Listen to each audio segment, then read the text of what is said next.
জাতিসংঘ সাধারণ পরিষদের ৮০তম অধিবেশনে প্রধান উপদেষ্টা সফরসঙ্গী হিসেবে নিউ ইয়র্কে যান জাতীয় নাগরিক পার্টি এনসিপির সদস্য সচিব আক্তার হোসেন ও জ্যেষ্ঠ যুগ্ম সদস্য সচিব তাসনিম জারা। ২২ সেপ্টেম্বর স্থানীয় সময় বিকেল ৫টার দিকে জন এফ কেনেডি আন্তর্জাতিক বিমানবন্দর থেকে বের হওয়ার সময় আক্তার হোসেনকে শারীরিকভাবে হেনস্থা করে যুক্তরাষ্ট্র আওয়ামী লীগের কর্মীরা। হেনস্থাকারীদের নেতৃত্বে ছিলেন যুবলীগ নেতা মিজানুর রহমান। এক পর্যায়ে তিনি আক্তারের দিকে ডিম ছোড়েন আর তাসনিম জারাকে অকথ্য ভাষায় গালিগালাজ করেন।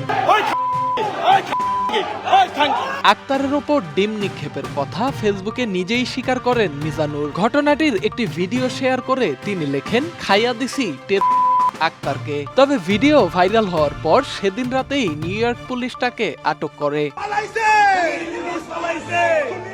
প্রায় ২৪ ঘন্টা আটক থাকার পর মঙ্গলবার স্থানীয় সময় রাত ৯টার দিকে জামিনে মুক্তি পান মিজান। এ সময় আওয়ামী লীগের কর্মীরা তাকে ফুল দিয়ে বরণ করেন এবং স্লোগান দেন। সামাজিক যোগাযোগ মাধ্যমে ছড়িয়ে পড়া একটি ভিডিওতে দেখা যায় ক্ষমতাচ্যুত সাবেক প্রধানমন্ত্রী শেখ হাসিনার সঙ্গে ভিডিও কলে কথা বলছেন মিজান। কথোপকথনের এক পর্যায়ে তিনি বলেন, আপনাকে দেশে ফিরিয়ে আনার আগ পর্যন্ত আওয়ামী লীগের ৪.৫ কোটি কর্মীর স্বাভাবিক জীবন নিশ্চিত না হওয়া পর্যন্ত আমরা সকল নেতাকর্মীরা একসঙ্গে জেলে যেতে রাজি আছি।